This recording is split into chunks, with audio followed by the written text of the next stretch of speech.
नमस्कार, जोहार द भारत मित्र देख रहे हैं आप। मेरा नाम अभिषेक भारती है। जेपीएससी और जेएसएससी तो बहुत हो गया है, अब कुछ और बातें कर लेते हैं। किसकी बात करेंगे हम? मैं आज आपको आंकड़ों के साथ कुछ समझाने की कोशिश करूंगा। क्या कोशिश करूंगा?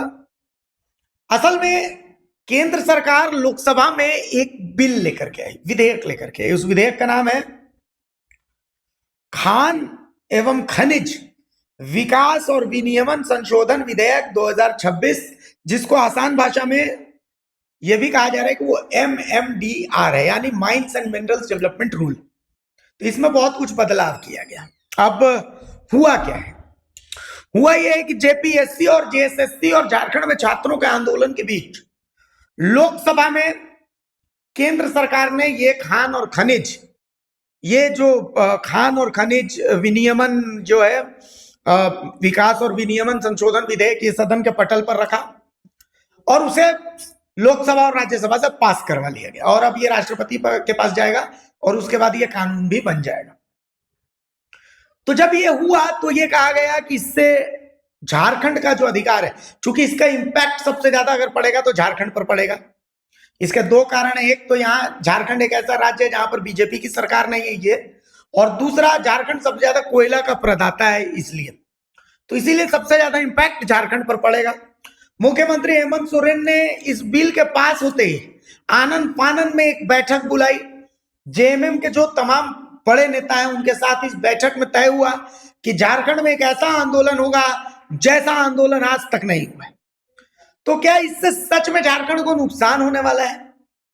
बिंदुवार कुछ सवाल हैं, उन सवालों के जवाब मुझे मिले हैं, उन जवाबों को समझने की कोशिश कर रहे हैं। केंद्र सरकार की तरफ से एक नोटिफिकेशन जारी किया गया है, अधिसूचना की तरह है, जिसमें FAQ यानी फ्रीक्वेंटली आस्क्ड क्वेश्चंस हैं और उन क्वेश्चंस के जवाब केंद्र सरकार की तरफ से दिए गए। तो हम समझने की कोशिश करते हैं। इसमें तमाम जो सवाल है उन सवालों को हम आपके सामने रखेंगे। इधर आप देखेंगे विंडो में ये तमाम सवाल होंगे और सवालों के जवाब आपको मिलेंगे।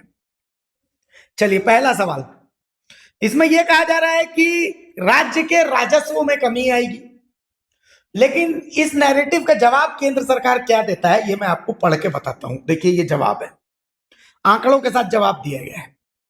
तो इसमें कहते हैं कि मोदी सरकार के अंतर्गत खनिज उत्पादन से प्राप्त राजस्व में राज्यों को 2014 से 2026 के बीच 354% की अत्यधिक वृद्धि हुई। राज्यों को खनन क्षेत्र जिसमें कोयला भी शामिल है, इससे 7 लाख करोड़ से अधिक प्राप्त हुआ है। ये राजस्व मैक्सिमाइजेशन यानी रेवेन्यू मैक्सिमाइजेशन के प्रोसेस पर है कि रेवेन्यू जिससे सबसे ज्यादा हो सके। अब पॉइंट नंबर 2 मैं आपको समझाता हूं। ये तो हो गया कि भाई रेवेन्यू मैक्सिमाइजेशन का प्रोसेस है। पॉइंट नंबर 2 में केंद्र सरकार इस MMDR बिल के पीछे का कारण बताती है कि भाई हम चाहते हैं कि वैश्विक जो अनिश्चितता है, वैश्विक जो अनसर्टेनिटी है, जैसे अभी ईरान के साथ इजराइल का युद्ध हुआ, तो ईरान इजराइल युद्ध और अमेरिका और ईरान के युद्ध से भारत का कोई सरोकार नहीं था, लेकिन पेट्रोल पर इंपैक्ट पड़ा। आप भी तड़पने लगे, हम भी तड़पने लगे, सब लोग तड़पे। आपने देखा वो लंबी लंबी लाइनें पेट्रोल के लिए। तो केंद्र सरकार कहता है कि वो इसलिए हुआ क्योंकि ऊर्जा को लेकर के हम आत्मनिर्भर नहीं है और ऊर्जा को लेकर के अनिश्चितता है। अब उसके पीछे का कारण समझिए क्या कहता है केंद्र कहता है कि हम ऑल्टरनेटिव एनर्जी की तरफ बढ़ रहे हैं। जैसे हमारे यहाँ प्रचुर मात्रा में कोयला है, अब कोयला झारखंड से भी निकलता है, कोयला छत्तीसगढ़ से भी मिलता है, कोयला उड़ीसा में भी मिलता है, लेकिन इन जगहों में जो चीजें मिल रही हैं सबके रेट अलग अलग हैं। झारखंड का कोयला महंगा है, उड़ीसा का कोयला थोड़ा सस्ता है, छत्तीसगढ़ का और सस्ता है। अब गुजरात की या महाराष्ट्र की कोई कंपनी अगर कोयले पर है या बंगाल की कोई कंपनी अगर कोयले पर है, तो बनिस्पत की झारखंड जो उसके पड़ोसी राज्य यहां से कोयला एक नंबर का मंगाने में उसको महंगा पड़ता है, और वही वो ऑस्ट्रेलिया से अगर कोयला मंगवाता है तो उसको सस्ता पड़ता है। तो उन्होंने कहा कि ये हम जो व्यवसायी हैं वो झारखंड का कोयला उनको लेना चाहिए, झारखंड तो बगल का राज्य है, लेकिन चूंकि यहां पर इतना ज्यादा सेस, इतना ज्यादा एडिशनल टैक्सेस लगा दिया गया है, चूंकि राज्य सरकार की अपनी जरूरतें हैं, तो उसके आधार पर यहां टैक्स लगा दिया गया है। तो इस कारण से एक रेट में अनिश्चितता है, तो बाहर से मंगाना वो ज्यादा प्रेफर करता है, और इसके चक्कर में जो फायदा हमें होना चाहिए वो फायदा ऑस्ट्रेलिया उठा रहा है। तो इसके लिए एक यूनिवर्सिटी इस टैक्सेशन सिस्टम में जरूरी थी, इसीलिए टैक्सेशन सिस्टम लाया गया। चलिए पॉइंट नंबर 3 अब हम देखते हैं। अब इसमें ये है, ये कह रहे हैं पॉइंट बेसिकली वही है कि जैसे जीएसटी है, एक राष्ट्र एक कानून, तो उसी तरीके से कोयले के लिए, आयरन ओर के लिए भी एक राष्ट्र एक कानून होना चाहिए कि भैया वन नेशन है, एक कानून है, एक तरह का टैक्स है। अलग अलग राज्यों की जरूरत बिल्कुल सही है, तो उनका कहना है कि उसके लिए हम केंद्र से आपको अलग अलग ग्रांट दे रहे हैं। आप अगर 5वीं अनुसूची के राज्य हैं तो उसके लिए आपको अलग ग्रांट मिल रहा है, आप अगर 6ठी अनुसूची के राज्य तो उसके लिए अलग, ये केंद्र का पक्ष है। तो वन नेशन वन कानून होना चाहिए, ये इसका पक्ष भी है। चलिए ये भी हो गया, बेसिक मैं आपको बता रहा हूं, बहुत इसमें कॉम्प्लेक्स करने की जरूरत नहीं है। अब जो अगला पॉइंट है ये समझिए, खनन क्षेत्र को जनजातीय समुदायों यानी ट्राइबल कम्युनिटी सहित रोजगार के एक सुदृढ़ स्रोत के रूप में विकसित करना।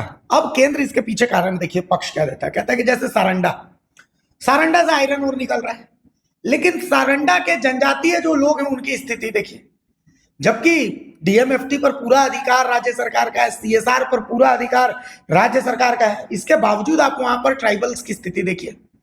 धनबाद, रामगढ़, यहां जिन्होंने अपनी जमीनें दी हैं उनकी स्थिति आप देख लीजिए। क्यों? क्योंकि इन सब जगह एक जैसा कानून नहीं है। तो केंद्र सरकार इसको लेकर के कहती है कि वर्तमान में खनन उद्योग भारत में रोजगार सृजन के सबसे सशक्त क्षेत्रों में से एक है। यह प्रत्यक्ष और अप्रत्यक्ष रूप से लाखों लोगों को रोजगार देता है और साथ ही अर्थव्यवस्था के लगभग प्रत्येक क्षेत्र के लिए कच्चे माल के आधार है। वर्तमान में कोयला क्षेत्र प्रत्यक्ष और अप्रत्यक्ष रूप से 5 लाख से अधिक लोगों को रोजगार प्रदान करता है, जबकि गैर कोयला क्षेत्र यानी नॉन कोल सेक्टर में 1 करोड़ से अधिक लोग रोजगार प्राप्त करते हैं। राइजिंग टैक्स यानी बढ़ते करों और अप्रत्याशित कर संरचना, अनप्रेडिक्टेबल टैक्स स्ट्रक्चर के कारण खनन क्षेत्र माइनिंग सेक्टर की वृद्धि गंभीर रूप से बाधित हो रही है। उच्च करों यानी हाई टैक्सेस के कारण कुछ खदानों को बंद करने के लिए विवश होना पड़ा है, कुछ खदानों को शुरू ही नहीं हो सकी हैं ताकि कुछ परियोजनाएं अव्यवहार्य यानी अनवायेबल हो गई हैं। इसका सीधा प्रभाव इस क्षेत्र की रोजगार क्षमता यानी एम्प्लॉयमेंट पोटेंशियल पर पड़ रहा है, चाहे विनिर्माण मैन्युफैक्चरिंग हो, इंफ्रास्ट्रक्चर डेवलपमेंट हो, एडवांस टेक्नोलॉजी हो, डिफेंस हो, शिपिंग हो, इन सब पर, इसमें सब माइनिंग क्षेत्र पर निर्भर है।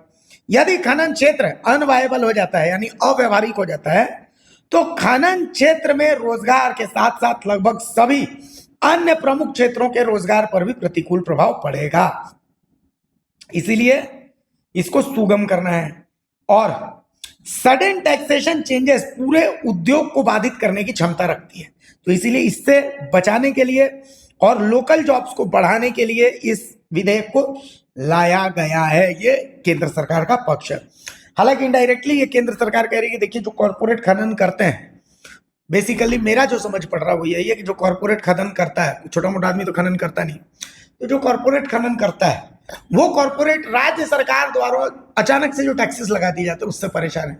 तो ये उन कॉर्पोरेट्स को फायदा पहुंचाने के लिए ही केंद्र सरकार द्वारा इसे लाया गया, जो मेरी सीमित बुद्धि कहती है। आप बताइएगा क्या है। अब इसमें एमएमडीआर में कुछ और आम लोगों को इससे क्या मिलेगा, तो ये कहते हैं कि भाई कंपिटिटिव कोल कॉस्ट यानी इसमें कोयला का जो दाम है इसको नियंत्रित किया जा सकेगा। साथ ही कहा जा रहा है कि बच्चों की शिक्षा और मोबाइल चार्जिंग से लेकर दैनिक जीवन की आवश्यकताओं पर इसका असर पड़ेगा। लोअर मिनरल कॉस्ट से महंगाई घटेगी। इसके अलावा कॉर्पोरेट के लिए क्या फायदा ये बताते हैं कि कोयला ऊर्जा प्रदान करता है, आयरन और इस्पात प्रदान करता है, चूना पत्थर लाइमस्टोन सीमेंट प्रदान करता है, बॉक्साइट यानी एल्यूमिनियम प्रदान देता है और कॉपर अत्याधुनिक बिजली में उसका इस्तेमाल होता है, बिजली और रक्षा को समर्थन देता है। तो इन सब के दाम कम होंगे। इसलिए ये विधेयक power, manufacturing, railway, road, housing, transport और डेवलपमेंट प्रोग्राम्स को प्रत्यक्ष रूप से सस्ता करेगा। अब देखिए इसमें कुछ पॉइंट्स है जो केंद्र सरकार समझाती है। वो कहती है कि इसमें एक धारा 9D जोड़ा गया है। अब धारा 9D क्या है? इसमें कहा गया है कि इस प्रावधान के तहत कोई भी नया कर, उपकर या अन्य प्रभार यानी लेवी केवल केंद्र सरकार द्वारा निर्धारित शर्तों और प्रतिबंधों के अनुसार ही लगाया जा सकेगा। मतलब राज्य सरकार वो लगा तो सकती है, लेकिन केंद्र सरकार ने जो नियम बनाए उन नियमों के आधार पर ही ये लगेगा। इससे बाहर जाकर के आप नहीं लगा सकते हैं। जैसे ये था ना, पहले था कि भाई अब कैबिनेट में सिर्फ पास कर दिया, कैबिनेट में पास करके हमने एक सेस लगा दिया, एक टैक्स लगा दिया। जैसे भैया सम्मान की राशि घट रही है, हमने टैक्स लगा दिया। जैसे ई कल्याण की छात्रवृत्ति में दिक्कत हो रही है, हमने एक टैक्स लगा दिया। अब ऐसा नहीं है, अब आपको केंद्र के गाइडलाइन के अधीन ही टैक्स लगाना पड़ेगा। ये है, तो ये नहीं है कि राज्य अपने मर्जी से लगा नहीं सकेगा, लगा सकेगा, लेकिन उन गाइडलाइंस के अधीन ही इसको लगा सकेगा। इसके अलावा राज्य ऐसे कर केवल उन अधिकतम सीमाओं, मैक्सिमम लिमिट्स यानी सीलिंग और शर्तों के अंतर्गत लगा सकेंगे जो एमएमडीआर अधिनियम के अंतर्गत है। इस नई धारा के माध्यम से केंद्र सरकार को खनिज युक्त भूमि पर लगाए गए करों को भी रेगुलेट करने की शक्ति होगी कि भाई आपने इस जमीन पर जो लगाया है तो उसको भी हम रेगुलेट करेंगे हमारे हिसाब से। तो ये एक बहुत बड़ा पॉइंट है। हालांकि अब कुछ प्रश्न है जिसके प्रश्न इधर से दिए गए कि क्या यह विधेयक खनिज अधिकारों पर कर लगाने की राज्यों की शक्ति को सीमित करता है? तो इसका जवाब ये देते हैं कि नहीं, यह संशोधन विधेयक भूमि और खनिजों पर राज्यों के किसी भी अधिकार को समाप्त नहीं करता और न ही राज्यों द्वारा खनिजों पर लगाए गए वसूल किए जाने वाले किसी भी कर को समाप्त करता है। यह विधेयक केवल खनिज युक्त भूमि यानी मिनरल बियरिंग लैंड्स पर कर व्यवस्था को विनियमित करने का प्रयास करता है, क्योंकि कुछ राज्यों द्वारा भूमि पर बहुत अतिरिक्त कर लगा दिया गया है जो पहले से लागू 14 प्रकार के टैक्स, फीस और बाकी जो अधिभार यानी लेवीज हैं, इसके अलावा बाकी चीजों को प्रभावित करता है। इसके बाद सवाल यह है कि क्या यह संशोधन संघीय ढांचे और राज्यों की राजकोषीय शक्ति को प्रभावित करता है? इसका भी केंद्र सरकार जवाब देता है कि नहीं, संघीय ढांचे को पूरी तरह कायम रखता है। यह संशोधन प्रावधान करता है कि राज्य सरकार केंद्र सरकार द्वारा निर्धारित नियमों के अनुरूप कर, उपकर या अन्य अधिभार लगा सकती है। यह भारत के संविधान द्वारा संघ को प्रदान की गई शक्तियों के अनुरूप है। खनिज सुरक्षा, ऊर्जा सुरक्षा और बुनियादी ढांचे के लिए अत्यंत महत्वपूर्ण राष्ट्रीय संसाधन है।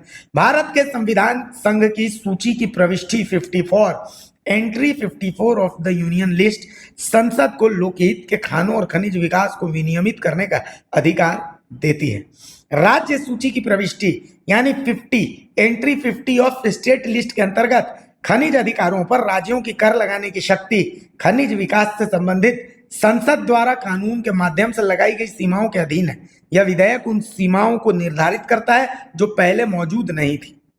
क्या यह प्रतिबंध खनिज समृद्ध राज्यों के राजस्व के एक महत्वपूर्ण स्रोत को अनिश्चित रूप से प्रभावित करता है? सवाल यह है। तो इसका जवाब है कि वर्तमान में राज्य सरकारें खनन गतिविधियों पर लगभग 14 प्रकार के कर, शुल्क, फीस और अन्य अधिभार लगा के रखी हुई हैं। वर्तमान में खनन क्षेत्र में कुल करों और वैधानिक भुगतानों यानी स्टैट्यूटरी पेमेंट्स में से लगभग 90% राज्यों को प्राप्त होता है और संशोधन के बाद भी स्थिति बनी रहेगी। इसलिए एमएमडीआर अधिनियम में वर्तमान संशोधन के कारण राज्यों को किसी प्रकार का नुकसान राजस्व का नहीं होगा। मतलब इनका कहना है कि भाई जो 90% टैक्सेस से आप लोग को मिलता है वो तो आपको मिलेगा ही मिलेगा। खनिज युक्त भूमि के विनियमन को केंद्र के नियंत्रण में क्यों लाया जा रहा है, ये सवाल है। तो इसका ये जवाब दे रहे हैं कि खनिज कुछ विशिष्ट राज्यों में केंद्रित है लेकिन उनकी आवश्यकता पूरे देश को है। इसलिए केंद्रीय निगरानी ये सुनिश्चित करती है कि खनिजों का निष्कर्षण, मिनरल एक्सट्रैक्शन केवल स्थानीय राजस्व सृजन तक सीमित न रहे बल्कि राष्ट्रीय उद्देश्यों के अनुरूप हो। इसके अतिरिक्त खनिज युक्त भूमि खनन गतिविधियों का अभिन्न अंग है। तो ये कुछ सवाल हैं जिन सवालों के जवाब केंद्र सरकार के द्वारा जारी किए गए। हालांकि जब आप इसको करीब से देखिएगा, केंद्र सरकार कहता है, अब जैसे इसको बेसिक में मैंने जो समझा, बेसिक इसका ये है, इसमें पॉजिटिव भी है नेगेटिव भी है। अब पॉजिटिव क्या है ये मैं आपको बताऊंगा कि इसका पॉजिटिव क्या है, और फिर मैं इसका नेगेटिव क्या है वो भी मेरे को समझ में जो आ रहा है मैं आपको बताऊंगा। पॉजिटिव समझिए, पॉजिटिव ये है कि झारखंड में कोयला है। अब झारखंड का जो कोयला है तो झारखंड के कोयले का लाभ सिर्फ झारखंड को मिलेगा टैक्सेस वैक्सेस से। अगर कोई गुजरात, मध्य प्रदेश के लोग इससे लाभ लेना चाहेंगे तो वो तो नहीं मिलेगा। तो भैया उसका उपाय, तो उसका उपाय ये है कि इसको सेंटर के दायरे में ले। लेकिन अब मेरा पॉइंट ये है कि इंडस्ट्रीज गुजरात में है, तो इंडस्ट्रीज का लाभ झारखंड को कैसे मिलेगा? झारखंड के लोगों को, चूंकि इंडस्ट्रीज का आप बेसिक आप कहते हैं उससे प्रोडक्ट निकलता है तो वो तो उनको मिलता है, लेकिन वहां रोजगार तो लोकल लोगों को मिलता है, तो वो कैसे मिलेगा? तो इसके लिए भी केंद्र को सोचना चाहिए, एक पॉइंट। दूसरा पॉइंट, हर राज्य की जरूरतें अलग है, तो भैया केंद्र को यह सोचना चाहिए कि चूंकि इसका सबसे ज्यादा असर झारखंड पर पड़ रहा है, तो झारखंड में आप देखेंगे बजट में 14,000 करोड़ रुपए का लगभग प्रावधान जो है वो बजट में इन करों से जो राज्य आधारित जो इंडस्ट्री, ये माइनिंग इंडस्ट्रीज है, तो ये 14,000 करोड़ रुपए का क्या व्यवस्था आपके पास रहेगी? क्योंकि राज्य ने तो अपना बजट इसी आधार पर किया, आपने कह दिया कि 90% मिलता है, लेकिन आगे इसकी व्यवस्था क्या होगी, इसके लिए आपको एक बैठक करनी चाहिए थी। दूसरा पॉइंट, अब इसका जो नेगेटिव, जो पॉजिटिव पॉइंट है कि झारखंड में क्या है कि रात में 11 बजे निकलिएगा तो सुबह 4 बजे तक आपको दिखेगा कि कोयला की गाड़ियां निकल रही हैं। आप कहीं भी चले जाइए, आप बोकारो चल जाइए, आप रामगढ़ चल जाइए, आप हजारीबाग चल जाइए, आप धनबाद चल जाइए, आप जामताड़ा चल जाइए, सब जगह पर आपको दिख जाएगा। तो कम से कम इस पर तो एक है कि ठीक है, जब टैक्स पर्सनल जेब में जा रहा है तो ये चोट तो होगी, सरकार के खाते में आता है तो कोई दिक्कत नहीं है, तो पर्सनल खाते में जा रहा था तो कोयला चोरी क्या लगता है इससे रुकेगी? मुझे ये लगता है कि रुकनी चाहिए, इसीलिए पहले ही सीआईएसएफ को इधर टाइट कर दिया गया। बाकी आप लोग बताइएगा कि आपको क्या लगता है, इसमें क्या कुछ हो सकता है आगे में, ये हमें अब कमेंट सेक्शन में जरूर बताइएगा। बाकी जेएमएम ने तैयारी कर रखी है कि वो सड़कों पर उतरेगा और विरोध करेगा। क्या कोई संघीय ढांचे में अलाउ कर सकता है कि कोयला रोक देंगे या बालू रोक देंगे? ये संभव है? बताइएगा जरूर। नमस्कार, जोहार।